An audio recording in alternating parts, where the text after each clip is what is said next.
अच्छा, spherical mirror शुरू करते हैं। तो ये आपके जैसे जेई के सिलेबस में जो फ्रेज यूज किया है, क्या बोलता है कि रिफ्लेक्शन और रिफ्रैक्शन कहाँ से? स्फेरिकल सरफेस से। ठीक है, स्फेरिकल सरफेस। कर्व सरफेस नहीं बोल रहा है, क्योंकि कर्व सरफेस तो किसी भी टाइप का हो सकता है। स्फेरिकल सरफेस की बात कर रहे हैं, मतलब स्फीयर से निकाला हुआ हो, परफेक्ट स्फीयर से निकाला हुआ हो, तो उसी टाइप के मिरर्स की अपन बात करेंगे। तो स्फेरिकल सरफेस से निकाला हुआ मिरर, इसका क्या मतलब निकला? जैसे हम इमेजिन करें कि कोई एक स्फेरिकल शेल है, ठीक है, वो स्फेरिकल शेल में से हमने एक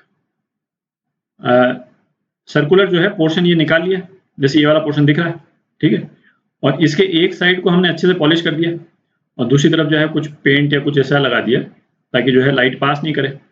तो ये जो है वो एक मिरर बन गया, ठीक है। अच्छा, मिरर अपन दो तरह के पढ़ेंगे, कौन कौन से? तो एक मिरर तो जैसे ये हो गया, तो इस मिरर में रिफ्लेक्टिंग सरफेस ये वाला है, ठीक है, इधर से रे आएगी, इधर जाएगी, तो इस मिरर को क्या बोलते हैं? इस मिरर को बोलते हैं कॉनकेव मिरर, ठीक है। और इस तरफ जो है दूसरी तरफ हमने पेंट लगा रखा है, तो डायग्राम्स वगैरह में एक्चुअली इसको डिपिक्ट करने के लिए वो इस टाइप से शो करते हैं कि इसका रिफ्लेक्टिंग सरफेस ये वाला है और इस तरफ जो है वो ओपेक है, ठीक है। और दूसरा मिरर कौन सा हुआ?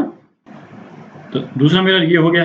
दूसरे मिरर में हमने ये वाली साइड जो है ना, कर्व साइड का जो ये आउटर वाला पार्ट है, इसको हमने पॉलिश किया, ठीक है। तो इसमें रे आएगी यहाँ से और ऐसे किसी डायरेक्शन में चली जाएगी, और जो दूसरा वाला साइड है वो फिर इस तरह से शो करते हैं हम, ठीक है। आप डायग्राम्स वगैरह में देखिएगा तो इस टाइप से शो होगा। तो इस मिरर को हम बोलते हैं कॉन्वेक्स मिरर, ठीक है। तो हम शुरू में अभी इस वाले टॉपिक में पहले हम करेंगे कनकेव मिरर पहले करेंगे, ठीक है, और उसके बाद में कन्वेक्स मिरर करेंगे, ठीक है। तो अब स्फेरिकल मिरर से रिलेटेड कुछ जो टर्म्स यूज होती हैं, है कि नहीं, वो टर्म्स जो कि बार बार आएंगी वो देख लेते हैं कि क्या क्या टर्म्स यूज होती। तो ये अपन ने एक कनकेव मिरर ले लिया, इसमें ये वाली साइड रिफ्लेक्टिंग साइड है और ये वाली साइड ये ओपेक साइड है, ठीक है। केवल यही दो बना देता हूँ, बाकी चूंकि इसमें कुछ कुछ लिखेंगे अपन, शो करेंगे, तो इसलिए मैं हर एक पूरा नहीं बना रहा हूँ, ठीक है। अच्छा, अब इसका ये बेसिकली एक सर्कुलर पोर्शन निकाला हुआ है, ठीक है। जो अपन ने शुरू में स्फेरिकल शेल देखा था, उसका एक सर्कुलर पोर्शन निकाला हुआ है। तो उस सर्कुलर पोर्शन का जो मिडिल पॉइंट है, ठीक है, उसको बोलते हैं पोल, ठीक है। और इसको नॉर्मली पी से डिनोट करते हैं, ठीक है। अच्छा, इस पोल से परपेंडिकुलर, है कि नहीं, एक ये जो लाइन जा रही है, इसको हम बोलते हैं प्रिंसिपल एक्सिस, प्रिंसिपल एक्सिस। ये टर्म्स इसलिए अपने को मालूम होनी चाहिए क्योंकि क्वेश्चंस वगैरह में जैसे कई बार वो डायग्राम वगैरह नहीं भी देगा तो फिर वो उस टाइप से बोलेगा कि रे जो है वो प्रिंसिपल एक्सिस से 30 डिग्री बना रही है ना, या पोल पे है या पोल से इतना दूर है, तो हमको मालूम होना चाहिए कि वो क्या बोल रहा है, ठीक है। अच्छा, फिर जैसे जिस स्फेरिकल शेल से हमने इस मिरर को निकाला, ठीक है, उसका जो भी सेंटर होगा,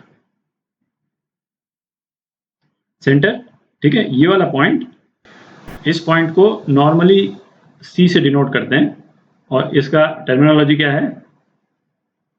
सेंटर ऑफ कर्वेचर, ठीक है।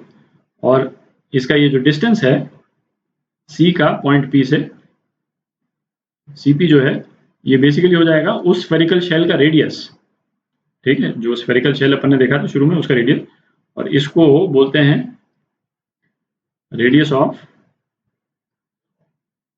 कर्वेचर, ठीक है। बेसिकली ये वाला जो डिस्टेंस है, ये वाला डिस्टेंस, ठीक है, ये रेडियस ऑफ कर्वेचर है। एक और इम्पोर्टेंट पॉइंट कौन सा है? जो पॉइंट सी और पी के बिल्कुल बीच में पड़ता है, ठीक है, उसको बोलते हैं फोकस। तो ये पॉइंट है फोकस, और जो एफ पी जो डिस्टेंस है वो है फोकल लेंथ। ठीक है, इसको एफ से डिनोट करेंगे नॉर्मली, और रेडियस ऑफ कर्वेचर को यदि आर से डिनोट करते हैं तो इन दोनों के बीच में रिलेशन ये है, फोकल लेंथ जो है वो रेडियस ऑफ कर्वेचर के हाफ होती है।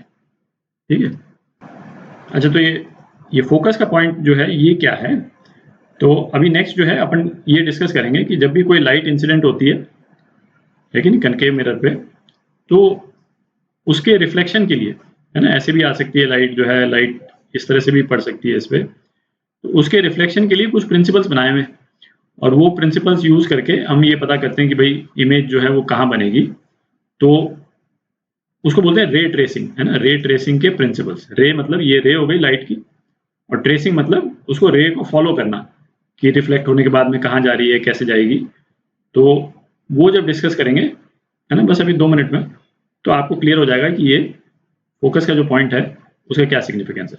ठीक है, तो रे ट्रेसिंग डिस्कस करते हैं। तो रे ट्रेसिंग देखते हैं। तो यहाँ पे जो मेन पॉइंट्स हैं, है ना, उसको हमने यहाँ पे लिख दिया क्योंकि ये बार बार आएंगे, तो आप इजीली आप रेफर कर सकिएगा।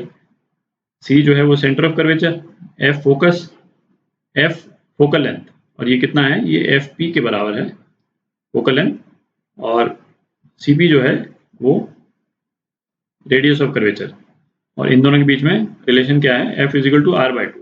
ठीक है, इतना तो अपन देख चुके हैं। तो रे ट्रेसिंग का पहला प्रिंसिपल देखते हैं। तो क्या बोल रहा है पहला principal, A ray parallel to principal axis incident on mirror shall reflect through the focus। मतलब यदि पैरेलल रे आ रही है तो वो फोकस से निकल, जब रिफ्लेक्ट होगी तो फोकस से पास करेगी, ये प्रिंसिपल है। ठीक है, तो बनाते हैं इसको।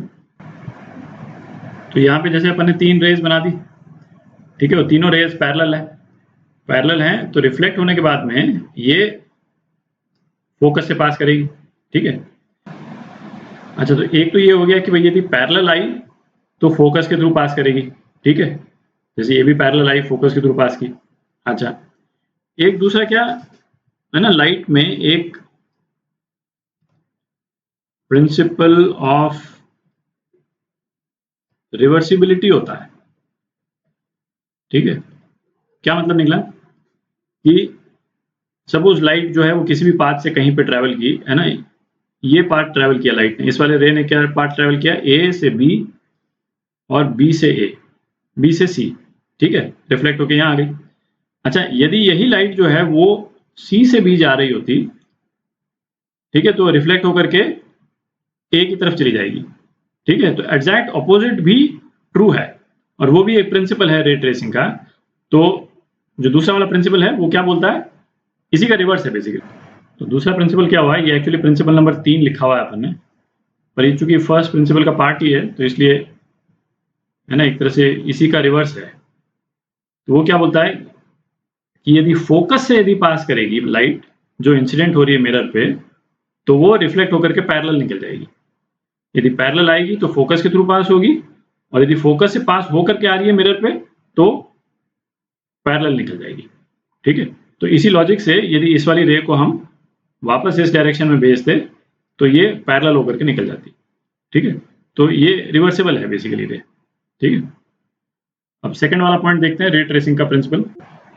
तो सेकंड प्रिंसिपल क्या बोलता है कि रे यदि सेंटर ऑफ कर्वेचर से पास होकर के मिरर पे पड़ती है तो उसी जिस रास्ते आई थी उसी रास्ते से वापस चली जाएगी। ठीक है, ये चूंकि एक के ऊपर एक मैंने एग्जैक्टली नहीं बनाया है, नहीं तो फिर हम डिस्टिंग्विश करने में दिक्कत होती, बट बेसिकली ये वाली रे जो है वो टकराई और वापस चलेगी। अच्छा, ये तो लॉजिकल दिख भी रहा है। क्यों लॉजिकल दिख रहा है, क्योंकि सी जो है वो तो उस स्फेरिकल शेल में से निकाला है हमने इस मिरर को, तो ये तो उसका रेडियस है, तो ये तो, और रेडियस जो है वो तो सरकमफ्रेंस है उसका, एक तरह से ये परपेंडिकुलर होगा ही। ठीक है, रेडियस हम ड्रॉ करेंगे इस सर्कल पे, ये तो इस सर्कल का रेडियस है बेसिकली। ठीक है, तो रेडियस ड्रॉ करेंगे तो रेडियस तो परपेंडिकुलर होगा इस सरफेस पे, तो परपेंडिकुलर होगा तो जिस रास्ते रे आएगी उसी रास्ते लौट जाएगी। अच्छा, चौथा और लास्ट प्रिंसिपल देखते हैं। चौथा प्रिंसिपल क्या बोलता है कि यदि रे ऑफ लाइट पोल पे इंसिडेंट हो रही है, ठीक है, ये पॉइंट पी जो है पोल है, तो प्रिंसिपल एक्सिस से जो एंगल बना रही थी ये एंगल, ठीक है, ये वाला एंगल और जो ये वाला एंगल है ये बराबर होगा। ठीक है, रिफ्लेक्टेड लाइट प्रिंसिपल एक्सिस से जो एंगल बनाएगी, इंसिडेंट लाइट भी वही एंगल बनाएगी। ठीक है, तो अच्छा ये भी लॉजिकल है। लॉजिकल क्यों है? क्योंकि जैसे प्रिंसिपल एक्सिस है वो तो पोल पे जो मिरर का पोर्शन है, पोल पे मिरर का कौन सा पोर्शन है, इसको मैं ब्लू में बनाता हूँ, पोल नहीं, इसको लाल में कर देते हैं चलिए, है ना। पोल पे मिरर का जो पोर्शन है वो बिल्कुल इस एंगल में है। ठीक है, छोटा सा पोर्शन है, मैंने तो बहुत बड़ा बना दिया। ठीक है, प्रिंसिपल एक्सिस उसके बिल्कुल परपेंडिकुलर है। बिल्कुल परपेंडिकुलर क्यों है? क्योंकि ये तो रेडियस है ना, उस स्फेरिकल शेल का जो रेडियस था ये वो है। तो इस वाले पॉइंट पे तो बेसिकली नॉर्मल हो गया ये, है ना, नॉर्मल हो गया। तो नॉर्मल के ये एंगल ऑफ इंसिडेंस हो गया थीटा, ये एंगल ऑफ इंसिडेंस हो गया, ये एंगल ऑफ रिफ्लेक्शन हो गया। तो ये इसको इन दोनों को बराबर होना ही। ठीक है, अच्छा आप मतलब यही लॉजिक आप किसी भी और दूसरे पॉइंट के लिए भी ले सकते हैं, लेकिन बना करके बताता हूँ। तो सपोज किसी पर्पस के लिए आपको ये एक जनरली इंसिडेंट रे दे रखी हो, ठीक है, ना तो पैरेलल है ना कुछ है, एक जनरली इंसिडेंट रे है और इस टाइप से रिफ्लेक्ट होके गई। तो सेंटर ऑफ कर्वेचर से ये वाला जो पॉइंट है, ठीक है, इसको पॉइंट ए बोल देते हैं। ये सी ए जो है मिरर के इस पोर्शन के परपेंडिकुलर होगा। ठीक है, क्योंकि ये तो रेडियस से आ रहा है, सी ए तो बेसिकली रेडियस है उस स्फीयर का। ठीक है, तो इस वाले पोर्शन से परपेंडिकुलर होगा। तो जब परपेंडिकुलर होगा तो ये बेसिकली नॉर्मल के रूप में एक्ट करेगा। तो इस केस में भी ये एंगल और ये एंगल जो है वो बराबर होंगे। ठीक है, तो ये बेसिकली ये रे ट्रेसिंग के ये 4 प्रिंसिपल्स हैं और इनको यूज करके हम ये देखेंगे कि कनकेव मिरर में जो ऑब्जेक्ट हम अलग अलग जगह पे रख करके देखेंगे और देखेंगे कि इमेज कहाँ बनती है। ठीक है।